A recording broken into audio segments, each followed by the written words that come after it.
Okay, this is part 2. So we covered anxiety in the other one, and then this one is going to be like the eating disorder, which I would never have put me through as an eating disorder.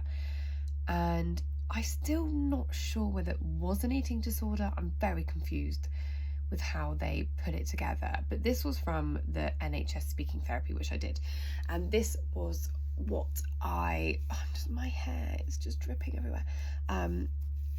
This is what my videos were about, because I wanted to show if you refer yourself, which I did, to talking therapy, because I was literally at the end of my tether in lockdown, what they kind of did and how they helped me and things. So that's what, look at my top,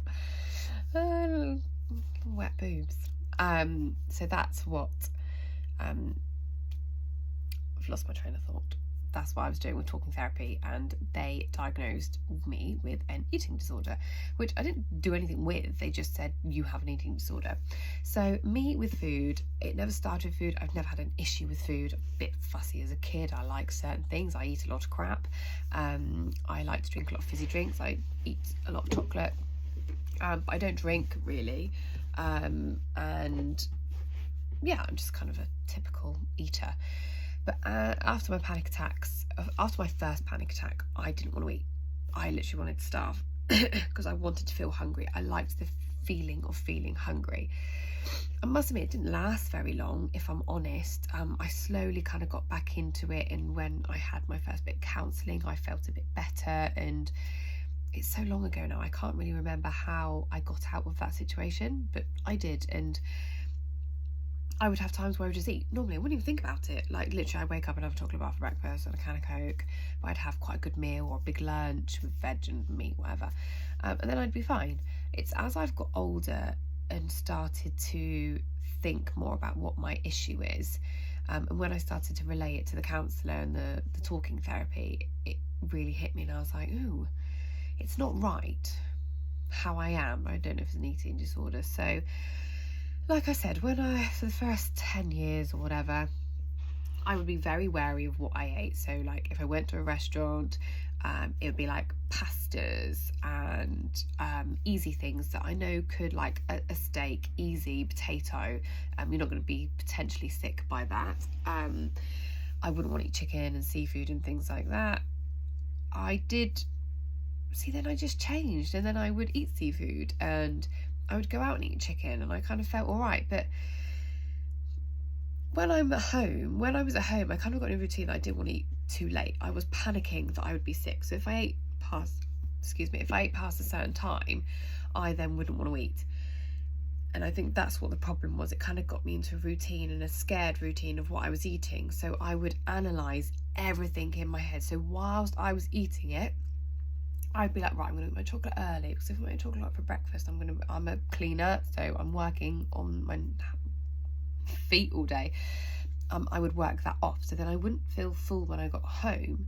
So, and then if I have a snack when I get home, when it comes to dinner later, I'll be hungry, but I'll make sure I eat it earlier so I'm not too full.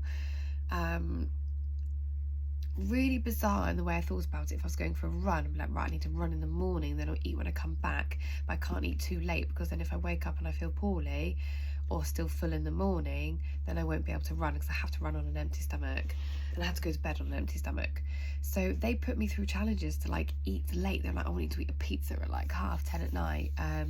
It was really weird. It kind of worked though, because I never thought it was a problem. It was only because I realised my whole life evolved around food. All the time I would talk about what's for tea, what's for lunch, what we're eating the next day, are we planning.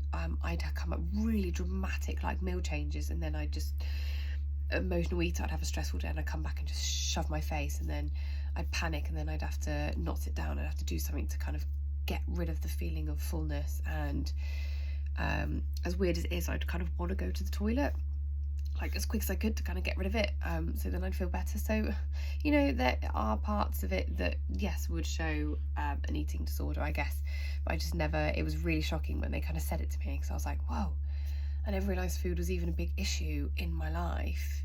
And then you realise it is, and it's just a bit crazy. So that was me with eating. And now I, I still, I'm like, I don't want to eat late. I'm like pestering James, like, finish work, we need to eat, we need to eat.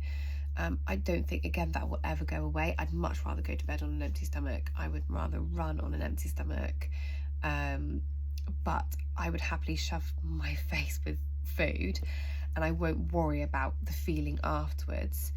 My belly can make a tiny noise, and I'm okay with that, when beforehand I didn't want to feel anything. I needed to feel no movement in my stomach whatsoever, because that tiny movement would just flip me over the edge, and I'd go back and try and figure out what I'd eaten and blame it on that, and that would be it. And I knew I was going to be sick, because that could be not cooked right and things. So yeah, that's the food thing. But I am much better. I go out and I'll go for a restaurant and I'll eat a 3-course meal, I'll have a drink, and I'm okay. I feel full, and I'm a bit wary about what I wear, to make sure I'm comfortable and not too tight and all that malarkey. But definitely much better. So that was the eating disorder, but that was only diagnosed, I don't know, they told me that literally a year ago, in lockdown. So I've had 11 years of food mayhem, and I do feel much better.